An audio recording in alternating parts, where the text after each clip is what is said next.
of this August event, the 35th anniversary of the protocol, or the Congo-Brazzaville Protocol, which was signed on the 13th of December 1988. My name is Victor Nichiava. I am the acting head of department here at Freedom Park. And I would like to start by saying a good African afternoon to you all. Chairperson of the Freedom Park Council, Dr. Beki Langa, the Ambassador of Cuba, the Ambassador of, or the Dean of the African Diplomatic Corps, and the keynote speaker, Major General Mukwape. Ladies and gentlemen, all protocol observed, I would want to welcome you to Freedom Park as the program director, although the person who would formally welcome you will still do the job. We gathered here. If I was a poet, I would create a poem that would be titled 35th Anniversary of the Congo-Brazzaville Protocol. Mine is to actually lead this August event, and without any further ado, I would like to invite to the podium Chairperson of the Freedom Park Council to come and do the opening remarks for us all. Chairperson, time is yours.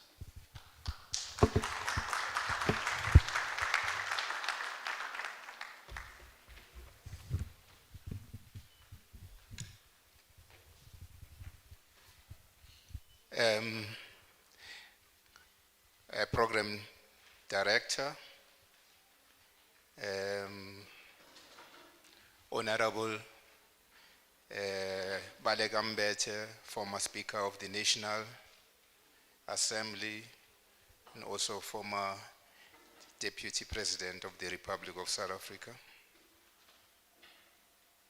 Major General Keith Mukwape, Ambassador Andre Zapayeke, Dean of the African Diplomatic Missions accredited to South Africa,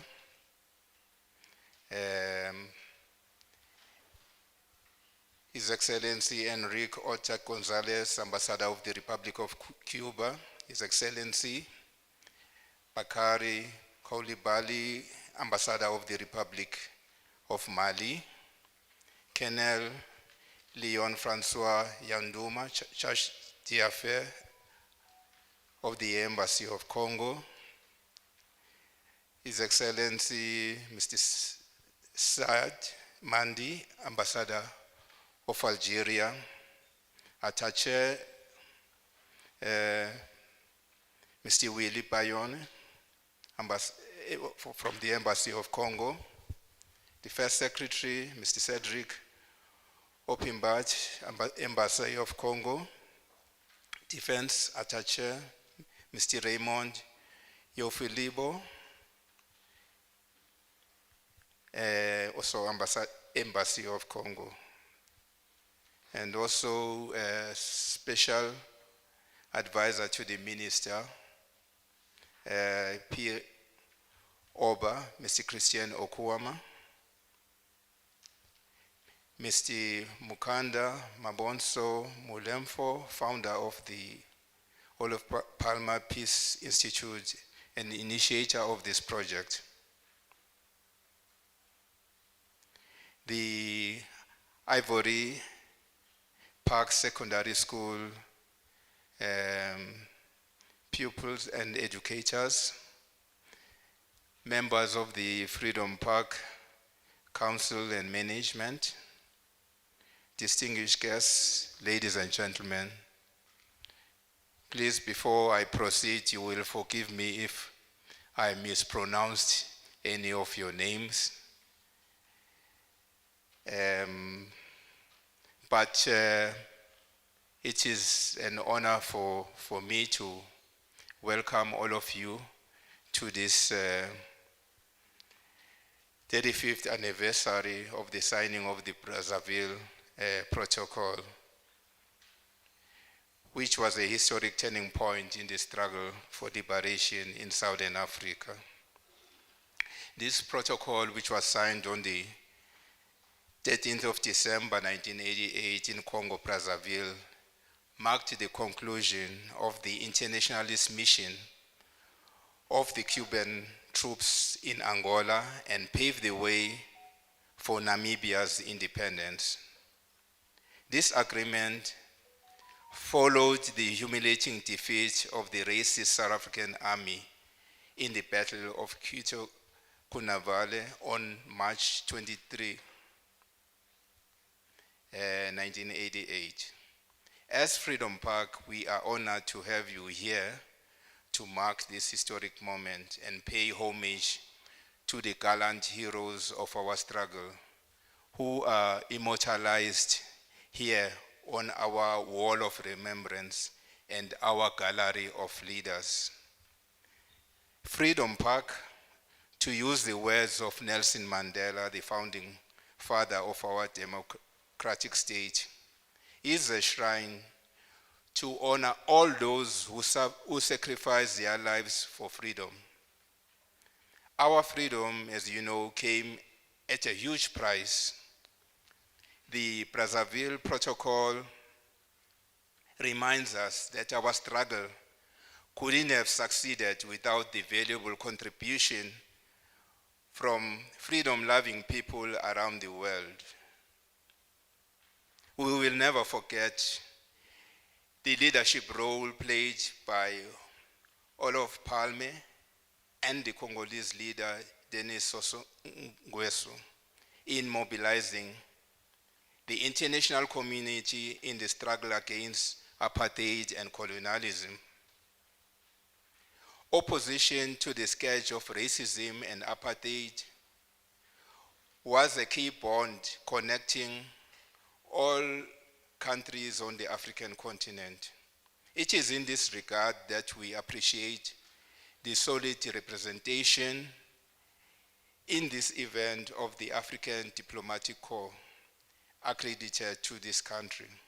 We also take this opportunity to express our solidarity with the people of Palestine, who for decades have suffered under illegal occupation by Israel. We join those voices around the world calling for the end to the genocide. The apartheid regime could not survive in South Africa. Neither can it survive in Israel. But it is only through the collective action of progressive mankind that the forces of evil can be defeated. Finally, I would like to confirm that Freedom Park has received the submission from the people of Congo, Brazzaville, the name of Mr. Antoine Ndinga Oba to be inscribed on the wall of names which we have here at Freedom Park. This will be done by the end of January 2024 to honor his contribution in our struggle for liberation. Again, thank you very much to all of you for your presence here. And again, welcome to Freedom Park and all the best on this event. We're looking forward to hearing the submissions, the presentations from the imminent list of speakers that we have this afternoon. Thank you very much and welcome.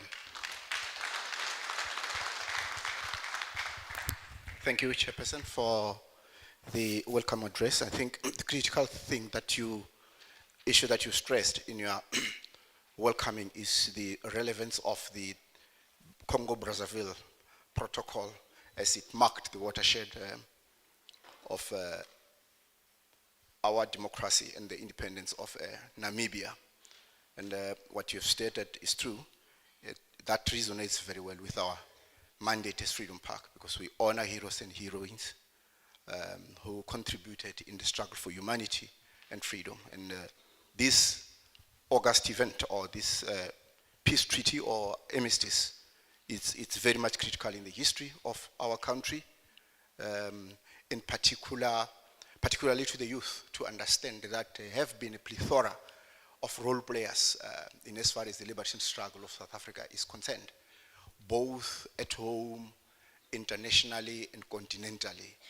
And we contextualize this particular treaty in the manner in which we have broken down the liberation struggle, so that in the manner in which we are presenting the liberation struggle to the audience, we talk of the 4 pillars of the liberation struggle here in Freedom Park. And the Congo-Brazzaville Protocol, as it ended the Battle of Quito Kinvalo, it falls within the 4th leg of our 4 pillars of our struggle, the international solidarity. So that's why you heard him mentioning that the name of Anton Dinga Oba has been submitted to Freedom Park, and we'll have a session wherein there will be symbolic presentation and talk about the role played by Dinga Oba. Without any further ado, let me then call the Ivory Secondary School Choir to just give us, or to render one item of entertainment, if they are ready. The Ivory Park Secondary School Choir, the time is yours.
Again, let's give them a round of applause. A round of applause again, ladies and gentlemen.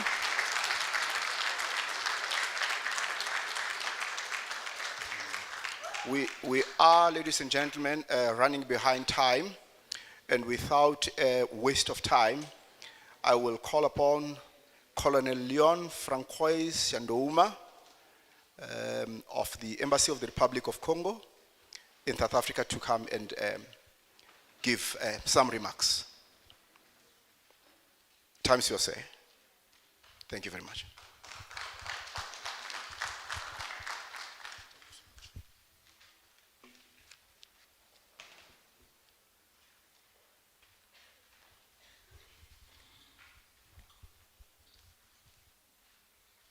Excellencies, Mr. Ambassador, Excellency, Mr.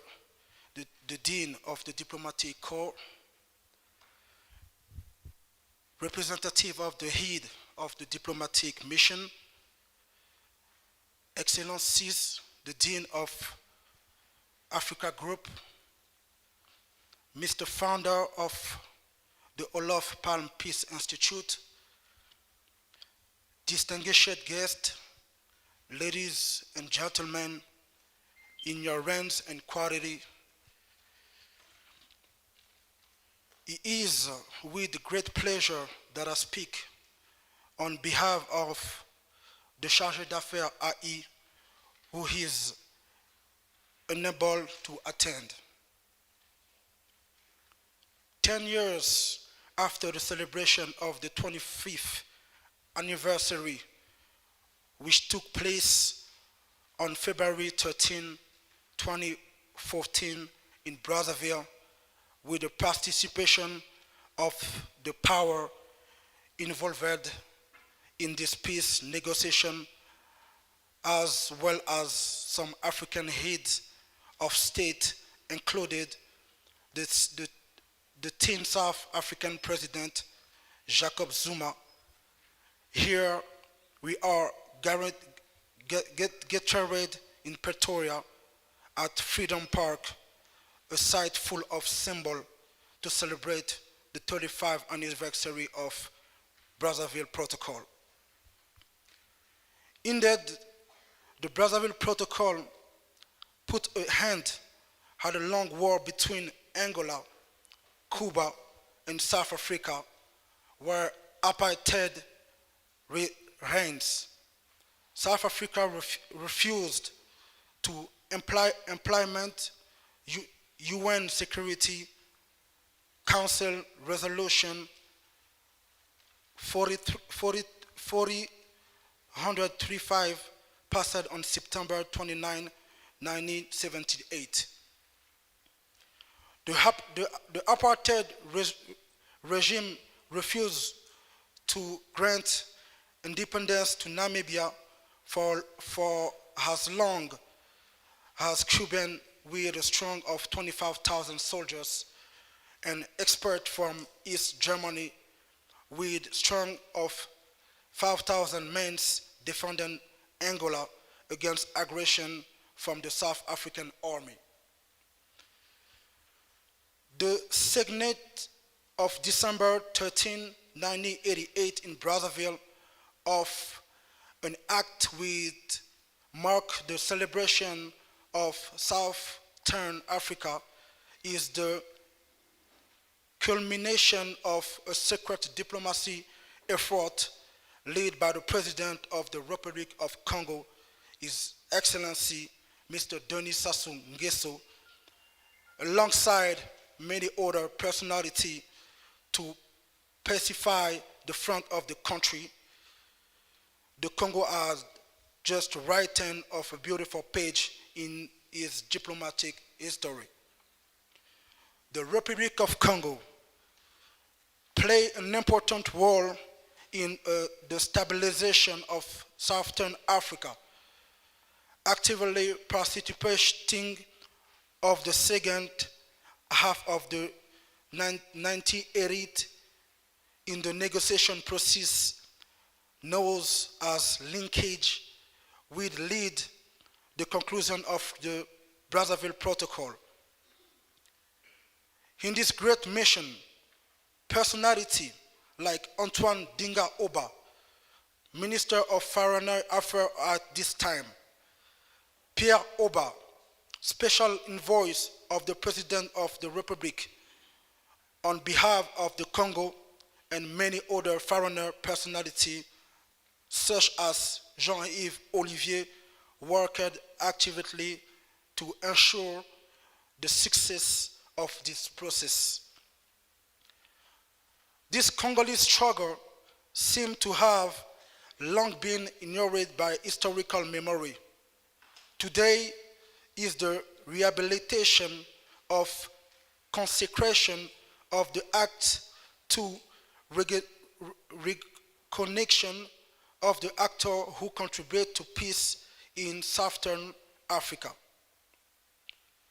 The African Fund, launched during the 18th Summit of Non-Aligned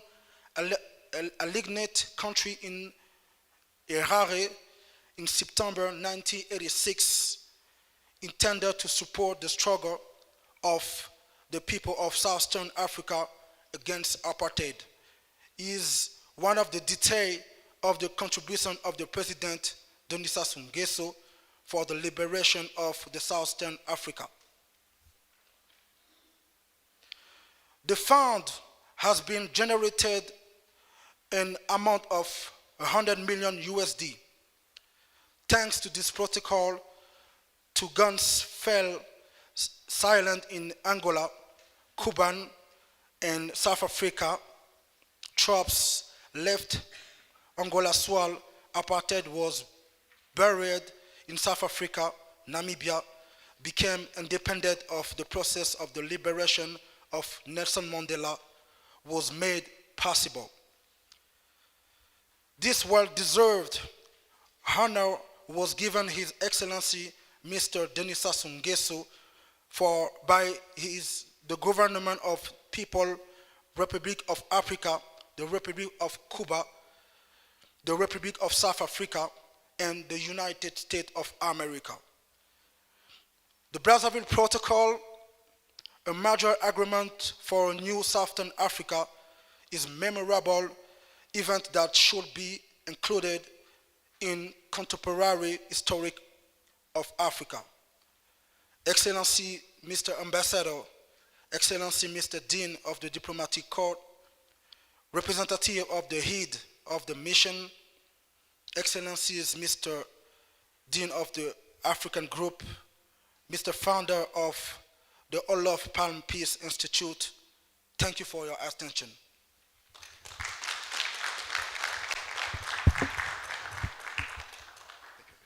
Thank you very much. Thank you very much. Thank you.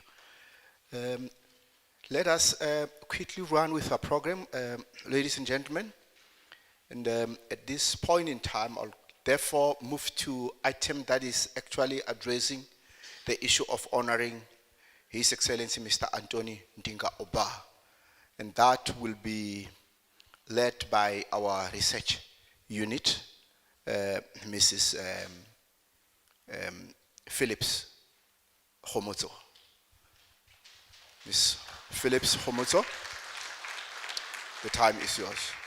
And as you will be presenting, we'll be having the pictures on loop of Mr. Ndinga Oba.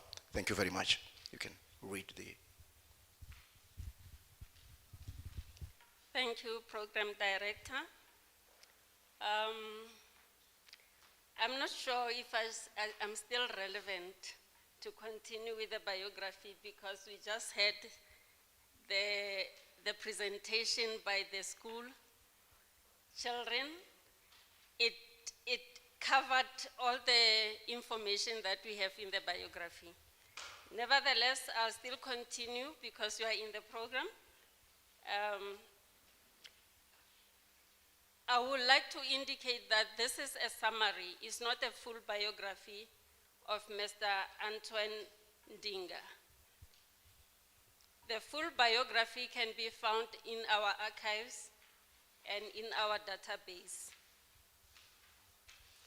Program Director, allow me to continue in reading the biography that has been prepared for Freedom Park, and that was presented to the Names Verification Committee that approved the name of Mr. Ndinga Oba to go into the Wall of Name as an honor for his participation in the liberation struggle. I will read the biography as prepared by Dr. Mukanda. Mr. Antoine Ndinga Oba was born in the Republic of Congo in 1941. We do not have the actual date of birth, but only the year. And he died on the 17th of May 2005.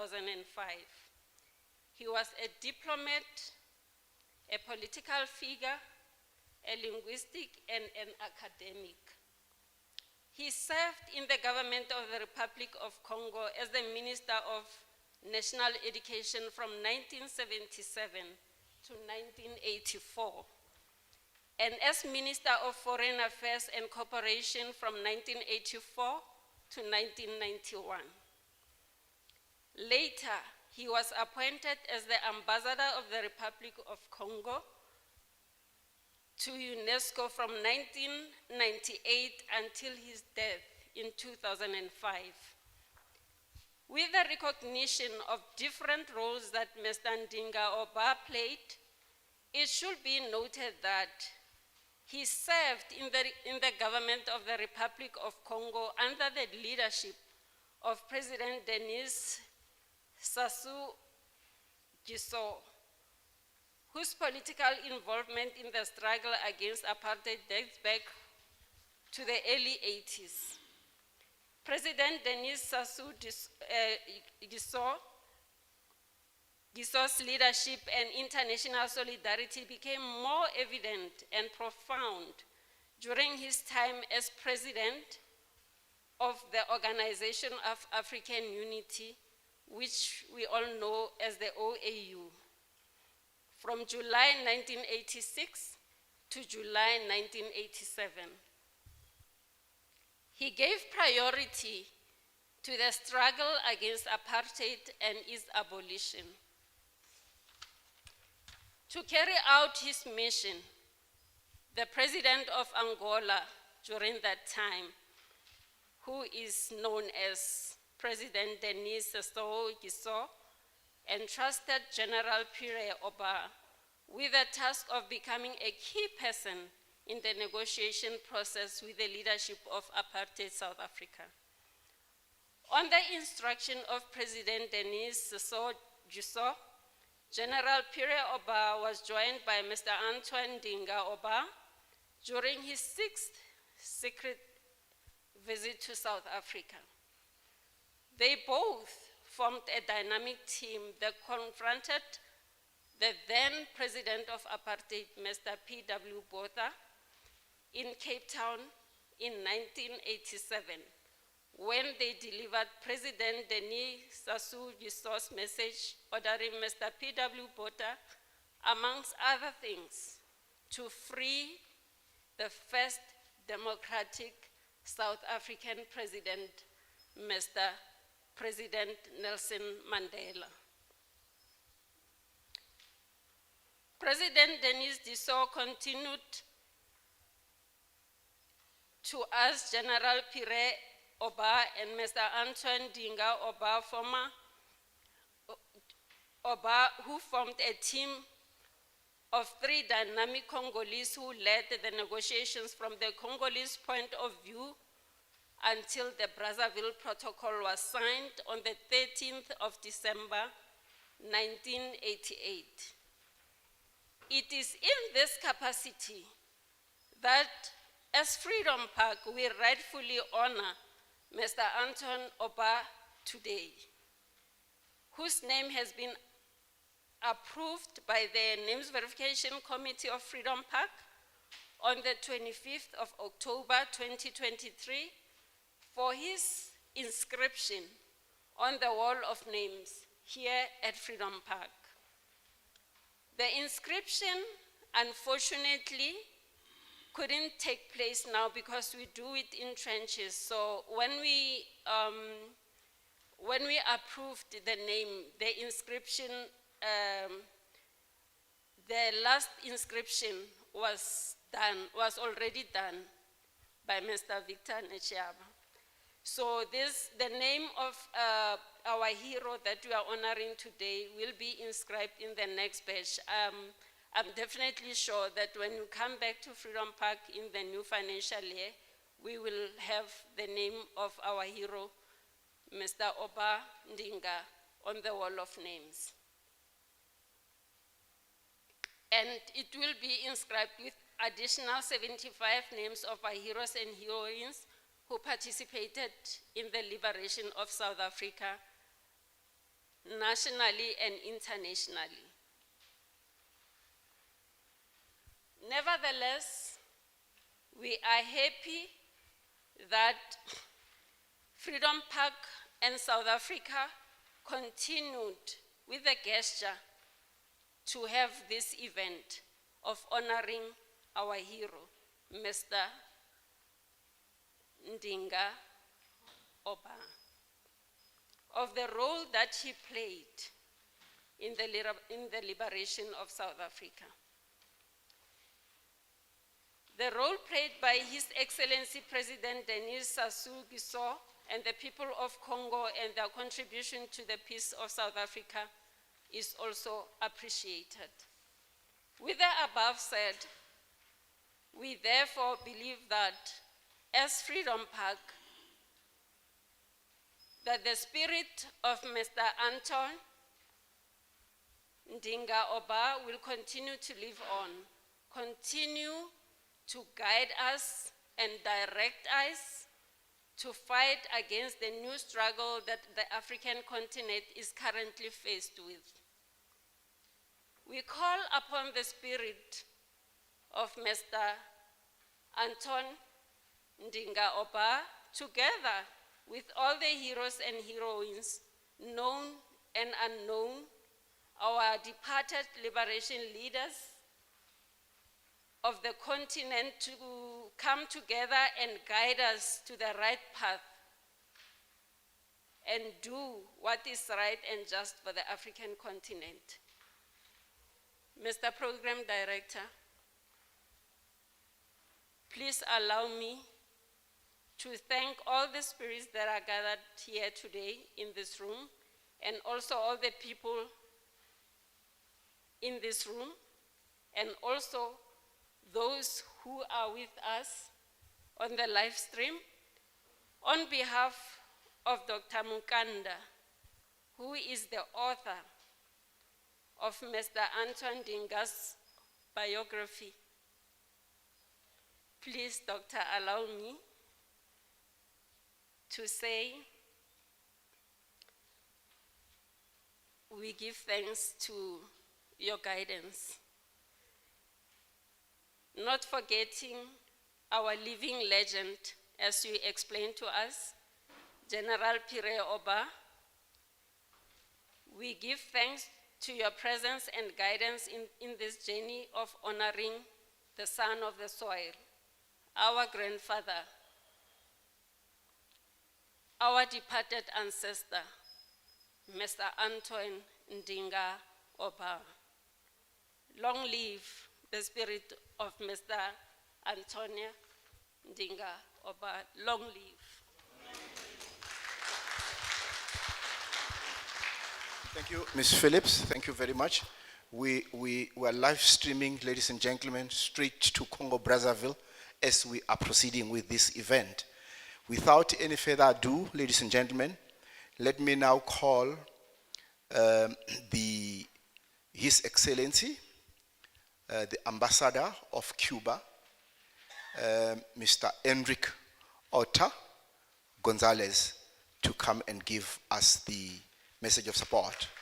Comrade Gonzalez. Thank you, Program Director. Good afternoon, everyone. Honorable Balek Mbete, former Vice President of the Republic of South Africa and former Speaker of the National Assembly. Chairperson of the Freedom Park Council, Dr. Benki Langa.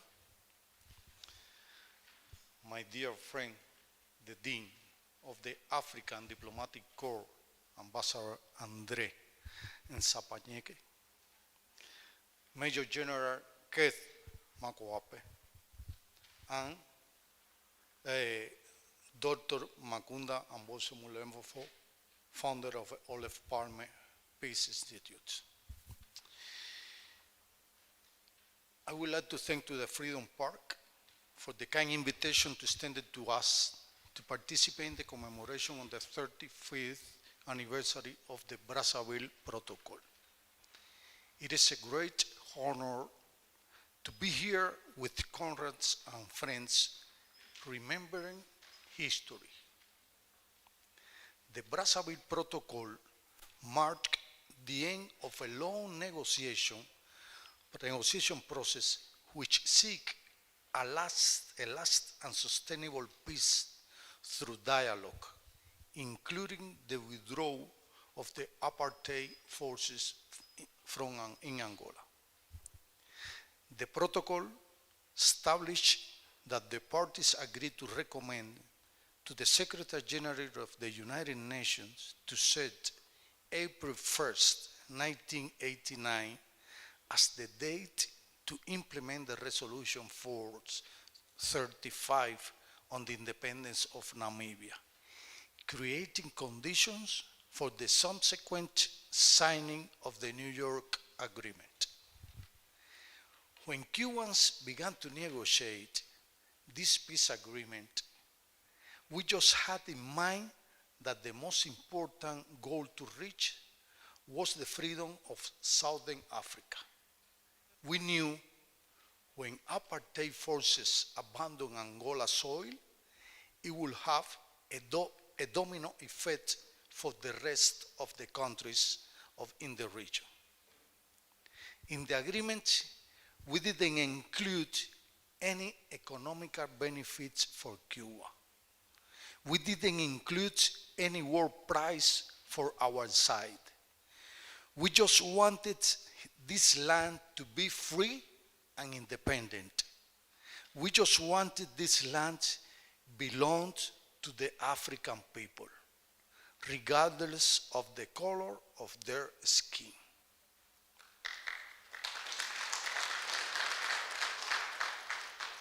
At that time, we put it in black and white that the Cuban internationalist forces would return with empty hands, without jewels or diamonds. And indeed, our soldiers returned to their homelands just with the satisfaction of the fulfillment of their duty and just carry in their arms the death bodies of their brothers who fell in battle.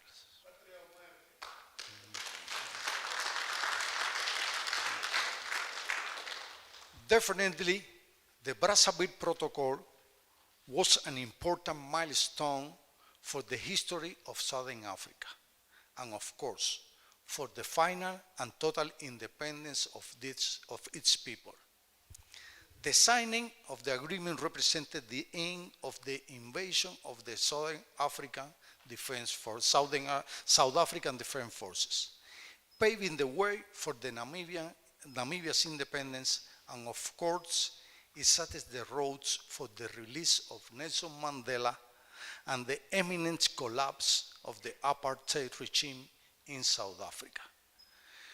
When we speak about the Brazzaville Protocol, we need to refer to Cuito Cuanavale. It is inevitable. It was a defeat of the South African Defense Force in Cuito Cuanavale, what forced the apartheid regimes to sit in the negotiation table. They were losing the war in Angola, and they also had to deal with the resistance of the South African people and their unwavering will to be free. The great African leader Nelson Mandela once said, the decisive defeat of the racist army in Cuito Cuanavale was a victory for all Africa. The victory in Quito-Cuana Valley is what made it possible for Angola to enjoy peace and establish its own sovereignty. The defeat of the racist army made it possible for the people of Namibia to achieve their independence. The decisive defeat of the aggressive apartheid forces destroyed the myth of the invincibility of the white oppressor. Close quotes. Conrad's.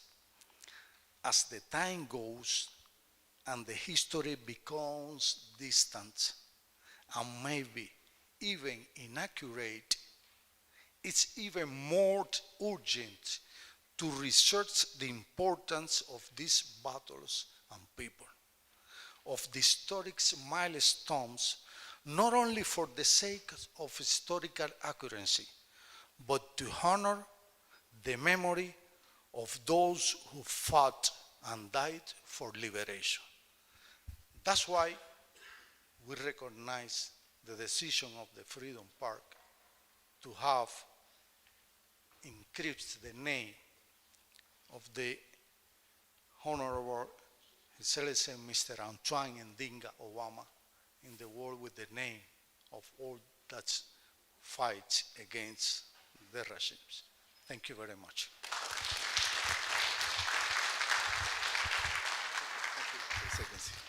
Viva the spirit of Fidel Castro, viva!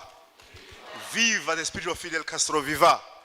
Down with the sanctions to Cuba, down. Yes, we condemn those sanctions to Cuba. They are one of us.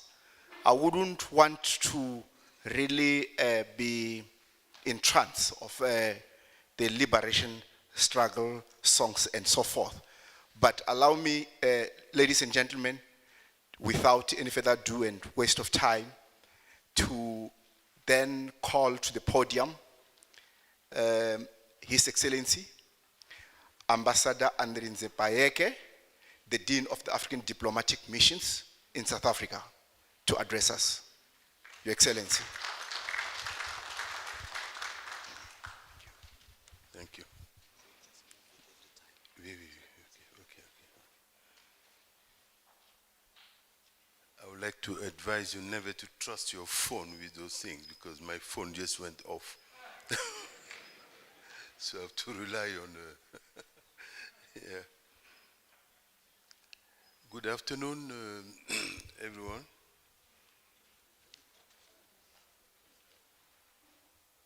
I'm Andre Zapaike, Ambassador of the Central African Republic to South Africa and Dean of the African Ambassadors.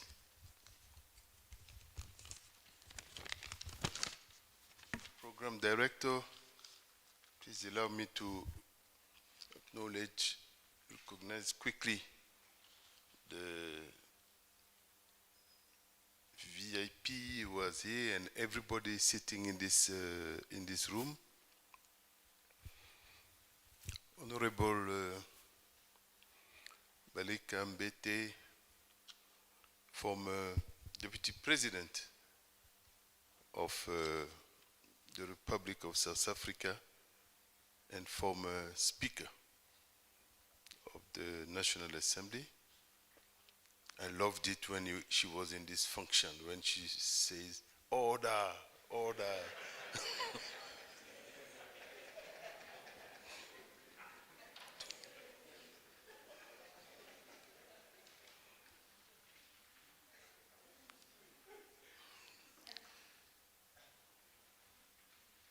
Colonel Léo François Yandouma,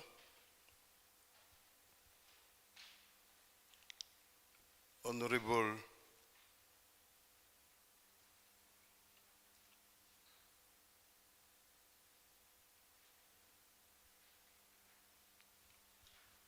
I say Honorable, but it's Major General Kate Mokwape, my dear friend,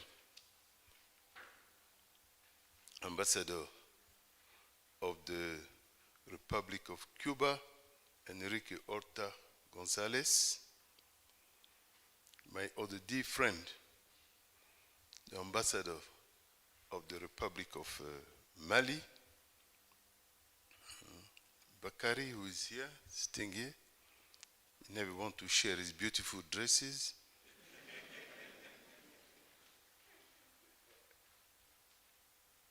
The founder of the Olof Palme Institute and the initiator of this project, and my savior in this special case with my speech,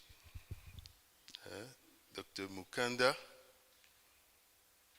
And all of you, I would like to recognize you for all of you are in this room. And I think it is really something to appreciate that you take time for this, this event. And that is the evidence that this is a very, very important event. This is indeed a memorable day. One of the days in African history that no African, nor the generation to come, should forget. This is a celebration of one of the best examples of African and international solidarity, of African capacity to unite against the oppressor. This is the evidence that if we want, we can unite. And if we want, if we are together, we can win. To go back quickly on the background of all this,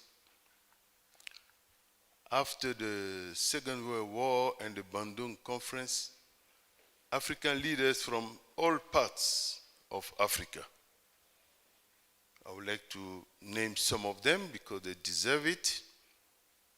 Kwame Nkrumah of Ghana, Julius Nyerere of Tanzania, Abdel Gamal Nasser of Egypt, Emperor Haile Selassie of Ethiopia. I'm just mentioning some of them. Patrice Lumumba of DRC, Kenneth Kaunda of Zambia, and many more. They were all united like the 10 fingers of the two hands around a clay pot to fight against colonialism and imperialism on the continent, assisted by the progressive countries of the non-aligned movements. African solidarity was then born, and despite the disagreement about the way forward for a united Africa, African solidarity was real and vibrant. After its creation in 1963, the then Organization of African Unity adopted a resolution stating that the continent will not be considered as liberated as long as Southern Africa and the Portuguese colonies are still under colonial rule. The OAU decided to isolate the apartheid regime of South Africa. All African countries broke or suspended their ties with Pretoria. A strong surge of solidarity with the liberation movement of Southern Africa arose. Namibians, Angolans, Zimbabweans, Mozambicans, South Africans, and the combatant on the run of the SWAPO, of the ZANU-PF, the ZAPU, FRELIMO, PAC, ANC, etc., were welcome in different African countries. The Brazzaville Protocol is one of the most important parts of the liberation process in Africa. Since World War II, the city of Brazzaville has played a key role in the struggle against colonialism. It is in Brazzaville that the French General de Gaulle launched the campaign to rally grain subjects